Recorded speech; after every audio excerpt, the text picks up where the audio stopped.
sallallahu alaihi wasallam. Beliau bersabda, Man shoma Ramadhana, barang siapa puasa bulan Ramadan, wa arafa hududahu, dan dia mengetahui batasan-batasannya puasa Ramadan. Wa arafa hududahu itu diantara maksudnya dia tahu batasan-batasan yang tidak boleh dilanggar di bulan Ramadan. Tidak boleh tanpa uzur makan minum dengan sengaja, tidak boleh ketemu dengan istri, berkumpul dengan istri, dan lain sebagainya. Dia puasa Ramadan dan tidak melakukan pelanggarannya Ramadan. Ini mirip seperti yang difahami oleh Al-Imam Nawawi rahimahullah. Semua kebaikan yang Allah janjikan anugerah-anugerahnya, atau yang dijanjikan oleh yang mulia Nabi besar Muhammad SAW, itu semuanya harus dikerjakan dengan ketakwaan, harus dikerjakan sesuai dengan prosedurnya.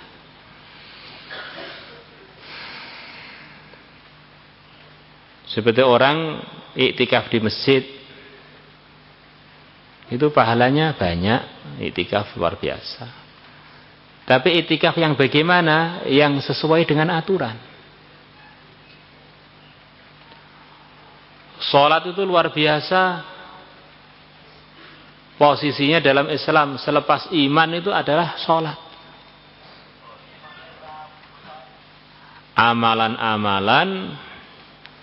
Amalan-amalan selain sholat cukup perintahnya diwahyukan lewat Jibril. Tapi yang amalan sholat, Nabi kita dipanggil ke Sidratul Muntaha untuk menerima perintah sholat 5 waktu. Sholat yang begitu hebat ini, kalau dikerjakan dengan sesuai prosedur, berapa banyak pujian dari Allah dan dari Rasulullah untuk orang-orang yang sholat. Sebaliknya, kalau dikerjakan nggak sesuai dengan aturannya, fawailul lil musalli. Maka kita ini ngaji ini perkara yang baik. Kafaratun lima taqaddam, ngampuni dosa. Yusyai'u sab'una alfan min muqarribis sama. 70.000 malaikat khusus menyertai para pelajar. Pelajar yang bagaimana? Apa pelajar yang mata keranjang? La ilaha illallah. Maka Ramadan, macam-macam anugerah yang Allah janjikan, yang Rasulullah janjikan, itu kalau dilakukan disertai dengan prosedurnya. Yang wajib dikerjakan, yang haram dikerjakan ditinggalkan. Itu semua amal begitu, itu kurang lebihnya.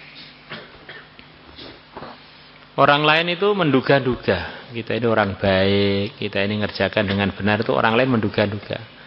Kalau kita sendiri tahu pasti, kita ini benar apa tidak itu tahu pasti.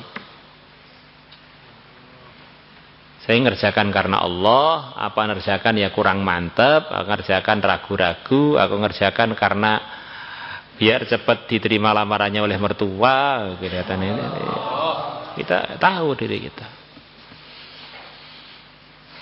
Wa tahaffadha ma yanbaghi lahu ay yatahaffadh, dan dia usaha menjaga perkara yang selayaknya untuk dia jaga, untuk dia usahakan dijaga.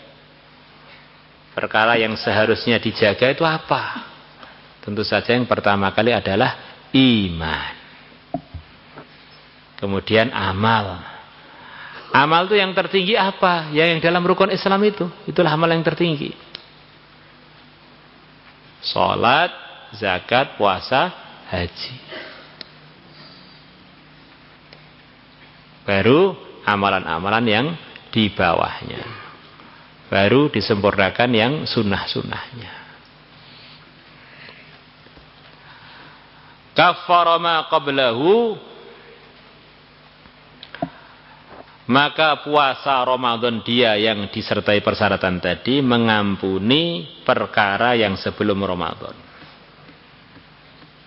Perkara sebelum Ramadan apa?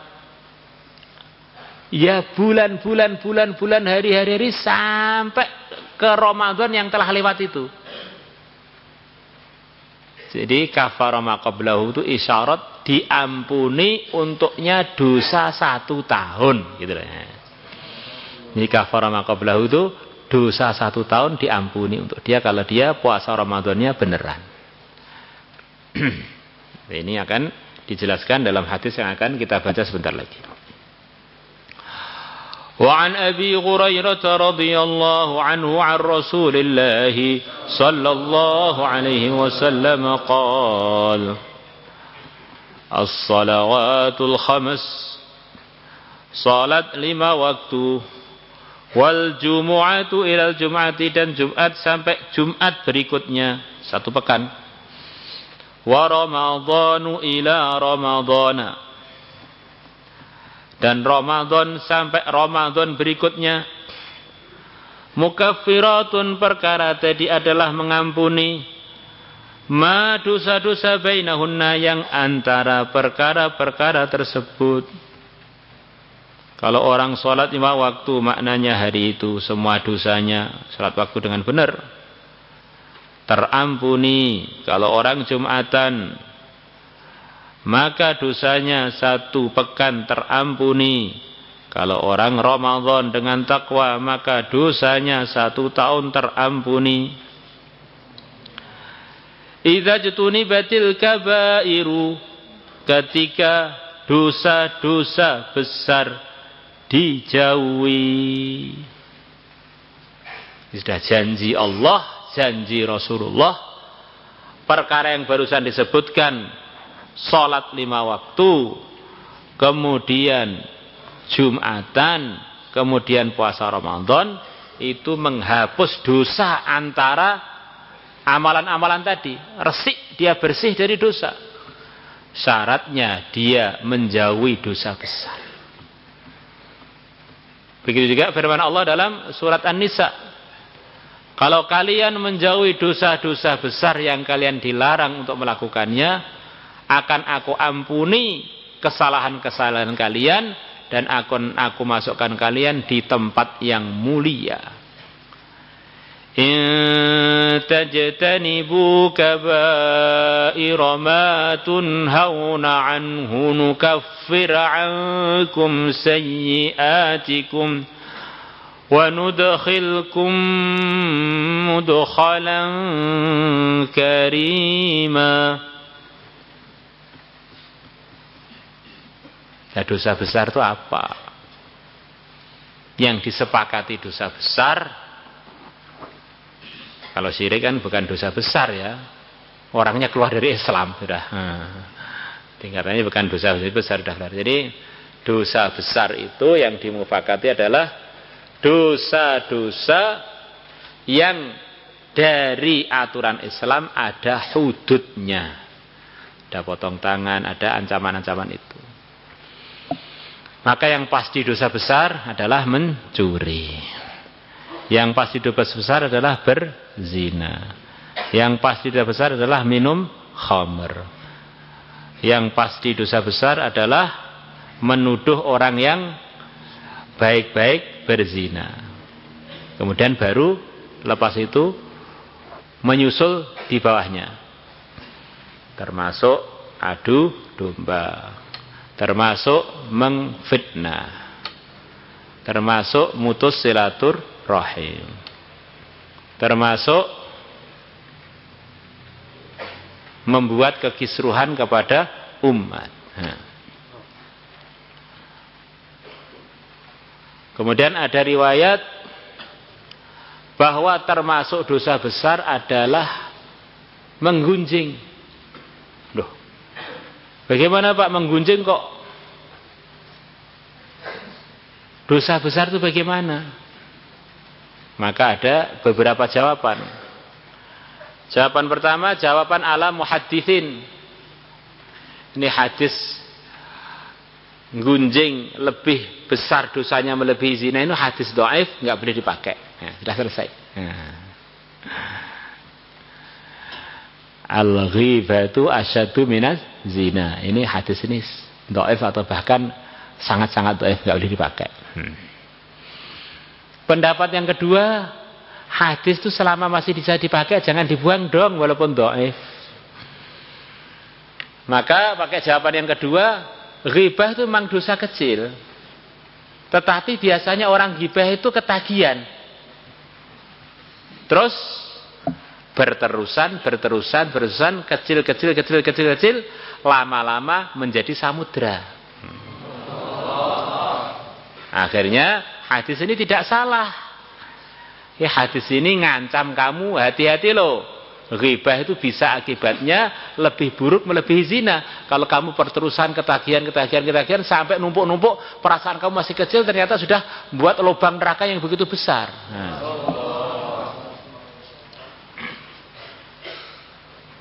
Kemudian jawaban yang ketiga, telah pasti bahwa fitnah itu adalah difirmankan oleh Allah asyaddu minal qatl. Ini fitnah itu lebih berat, risikonya melebihi membunuh. Kok bisa Pak membunuh aja tidak kok dianggap lebih risiko dari membunuh? Kenapa? Orang itu kalau dibunuh mati. Jadi kalau orang difitnah orangnya masih hidup, terus dia ini terkena tuduhan padahal dia nggak melakukan. Jadi orang itu kalau fitnah orang seperti membunuh dia berkali-kali. Selama fitnah itu masih beredar, maka dia terus dosa terus pada orang tersebut. Lah orang gunjing itu sangat-sangat jarang majelis gunjing bisa lepas dari fitnah. Gunjing itu apa toh? Bicarakan keburukan orang yang memang keburukan itu ada. Jadi gunjing itu keburukannya harus ada. Ghibah itu keburukan harus ada. Orang tadi itu saya lihat itu ketiaknya bau banget. Itu memang ya bau beneran. Ada. Lah orang tuh gunjing, akhirnya kehabisan bahan. Selepas kehabisan bahan, kemudian menyimpulkan. Lah kesimpulannya adalah fitnah. Itu bukan kenyataan. Kesimpulan itu bukan kenyataan. Mulai kapan kesimpulan jadi kenyataan? Oh, umpamanya ada teman kamu kalau di kelas suka buat kisruh atau buat onar apa begitu. Ya, kamu gunjing, memang itu ada benernya, memang dia suka buat kisruh. Kemudian ada kisruh di satu tempat. Kamu tahu aja belum, paling dia lagi. Ini kan namanya kesimpulan. Wong kamu nggak ngelihat dan nggak dengar kalau itu yang lakukan dia. Paling. Kalau udah paling ya. Paling siapa lagi kalau bukan si dia. Terus dah. Akhirnya ghibah dengan fitnah itu sejoli. Jadi sulit dipisahkan. Akhirnya wajarlah kalau Nabi menegur umat bahwa ghibah itu risikonya bisa lebih berat daripada berzina. Karena di dalamnya tercampur fitnah. Ada orang melaporkan seseorang kepada kamu, dia ini menggunjing kamu. Kemudian kamu tanya dia, mungkin enggak nanti dia ini nanti akan mengembangkan oh mungkin Pak, nanti malah bisa begini, nanti bisa begini. Ini akhirnya kan kesimpulan kan fitnah semua, perkara belum terjadi.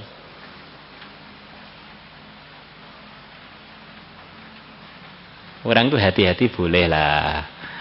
Apalagi kalau kita ditanya mengenai orang tersebut yang telah kita ceritakan itu pasti dia akan berbuat begitu, pasti. Lalu perkara belum terjadi kok kamu pastikan itu gimana? Apakah itu tidak fitnah?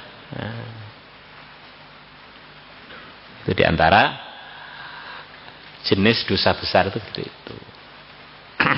Durhaka pada orang tua. Itu diantaranya dosa besar. Terus mata lagi syahadatuz zur, buat persaksian palsu. Wa an Amr bin Murrah al-Juhani radhiyallahu anhu qala jaa, telah datang rajulun, seorang laki-laki, min Qudha'ah, dari kabilah Qudha'ah, ila Rasulillah, kepada Rasulullah sallallahu alaihi wasallam. Faqala, maka laki-laki tadi mengatakan, inni syahidtu alla ilaha illallah, sesungguhnya aku telah bersaksi bahwasanya tidak ada yang hak disembah selain Allah. Wa annaka, dan aku bersaksi bahwasanya engkau Rasulullah adalah utusannya Allah. Wa shallaitu shalawatil khamsa, wa shallaitu, dan aku salat 5 waktu. Wa shallaitu, lan salat sapa ingsun as-shalawati ing pira-pira salat al-khamsa kang 5. Wa sumtu, dan aku berpuasa Ramadhana, puasa Ramadan. Wa kumtuhu, dan aku menghidupkan malamnya Ramadan. Ini banyak ulama mengartikan semua hadis yang cerita mengenai qiyamul lail, baik pun itu Ramadan atau di luar Ramadan, man qoma Ramadhana, itu artinya bukan hanya sekedar sholat saja. Iman qoma Ramadhana, barang siapa menghidupkan malam Ramadan dengan amal-amal kebaikan, tidak harus sholat sahaja. Bisa dengan zikir, dengan baca Quran, dengan iktikaf, dengan baca tasbih, baca tahmid. Maka di sini wakumtuhu memasukkan semua kebaikan. Yang jelas malamnya itu dia isi dengan amalan yang diridhai Allah. Wa ataitu zakat, dan aku telah membayarkan zakat. Jadi dia telah melakukan rukun Islam dengan sempurna. Nah di sini enggak ada haji, Pak. Mungkin untuk dia, kata para ulama, memang tidak wajib haji. Atau waktu itu fardu haji belum difardukan kepada umat. Maka dia telah melakukan rukun Islam dengan sempurna untuk diri dia. Iman yang benar, kemudian sholat, zakat, dan puasa. Ingat ya, selepas iman yang wajib kepada kita adalah menyempurnakan rukun Islam berikutnya. Itu yang wajib begitu itu. Kalau orang berbuat begitu itu dijamin apa oleh Nabi? Man mata ala hadza, barang siapa wafat atas ini, bersyahadat, sholat 5 waktu, puasa Ramadan, dan menghidupkan malam Ramadan dengan amal, bayar zakat, karena adanya orang tersebut minas siddiqin, termasuk golongannya orang yang mantap-mantap imannya. Wasyuhada, dan termasuk golongannya orang yang wafat syahid, wafat dalam perjuangan. Termasuk wafat yang nilai tertinggi adalah orang yang wafatnya dalam keadaan memperjuangkan agama. Yang diantara anugerahnya, orang syahid itu dijamin rohnya, hidupnya selepas kematiannya, yang jaminan itu tidak diberikan kepada semua orang yang wafat dalam keadaan membawa iman. Wala tahsabanna alladziina qutilu fi sabil amwat bal ahya'u walakin la tash'urun. La tahsabanna alladziina qutilu fi amwata bal ahya'un 'inda rabbihim yurzaqun. Umar, di surga sana ada satu istana yang di dalamnya ada 5.000 kamar, yang dalam setiap kamar ada 500 bidadari, 2,5 juta bidadari. Untuk siapa ya Rasulullah? Untuk semua nabi. Untuk siapa lagi ya Rasulullah? Untuk semua siddiqin. Untuk siapa lagi ya Rasulullah? Untuk para orang yang wafat syahid. Masya Allah. Ini diantara anugerahnya untuk syuhada itu. Diantara anugerahnya diberi istana yang isinya 2,5 juta bidadari. Lah nanti surganya apa enggak kepenuhan Pak? Loh, surga itu loh paling kecil 10 kali lipat dunia. Di Jawa Timur loh penduduknya 50-an juta. Enggak penuh blas, longgar banget. Apalagi hanya 2,5 bidadari itu hanya sekelumit tok. Nanti bagaimana Pak ngerawatnya? Loh ya kan kita kan bagian make bukan bagian ngerawat. Kalau orang itu di surga sudah nggak capek kan dilayani. Kalau ngerawat itu waktu di dunia ini toh. Kalau di sana bagian kita ini dirawat. Nah, kalau perempuan Allah lebih tahu apa yang menyenangkan hamba-hambanya yang wanita. Allah warawahul Bazzar wa Ibnu Huzaimah wa Ibnu Hibban Maulaya salli wa sallim daiman abad ala habibika khairil khalqi kullihim huwal habibul ladzi turja syafa'atuhu likulli hawlin minal Ya Rabbi bil Mustafa balligh maqasidana ighfir lana ma madha ya wasi'al karami ya arhamar rahimin ya arhamar rahimin ya arhamar rahimin farij 'alal muslimin ya 'alimas sirri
Salatullah